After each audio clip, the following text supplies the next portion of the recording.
ان شاء الله ما تكونوا ساهرتوا على الفاضي، مع اني متاكد انكم ما ساهرتوا على الفاضي، لان مباريات برشلونه مختلفه ممتعه وفيها سيناريوهات مجنونه جدا. رسميا برشلونه يقلص الفارق مع الريال المتصدر الى 3 نقاط بعد الفوز على سيلتا فيجو وتعادل الريال امام رايو.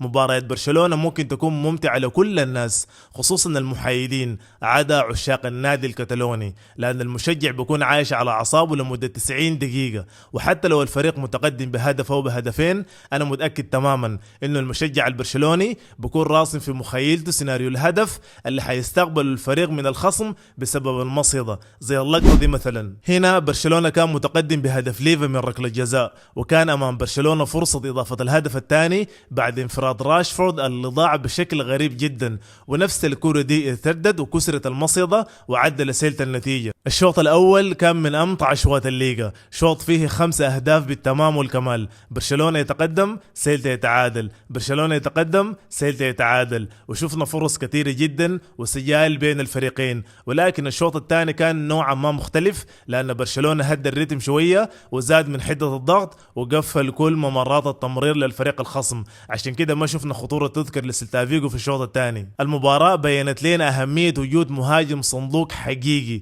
يقدر يسجل من انصاف الفرص. ليفا قدم مباراة كبيرة جدا وسجل هاتريك ب3 اشكال مختلفة، ضربة جزاء وهدف من تحرك ذكي جدا، ومن لمسة واحدة قدر يسجل الهدف الثاني اللي مستحيل يسجله توريس لو كان متواجد. بالاضافة الى ذلك الهدف الثالث هدف رائع جدا، راسية متقنة وموجهة في الزاوية البعيدة. راشفورد صنع هدفين، لكن الراجل ده يا شباب سيء في كل مراحل اللعب، لا بيضغط ولا بيتحرك بذكاء ولا حتى متفاهم مع بالدي. الحسنة الوحيدة هي عرضياته المتقنة. لامين قدم مباراة جيدة، سجل هدف ودفاعيا قام بأدواره كما يجب.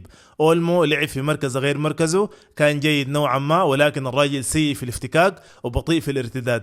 أما دي يونغ حيكون عنده فيديو منفصل بإذن الله. 3 نقاط مهمة حتخلي الفريق يفكر بإيجابية في مقبل مباريات بعد التوقف الدولي، وعند عدد المصابين أكيد شكل الفريق حيكون مختلف. مبروك كوليز، ما تنسوا اللايك والشير والمتابعة. أنا زاهر زكريا، وفي الختام أحلى سلام.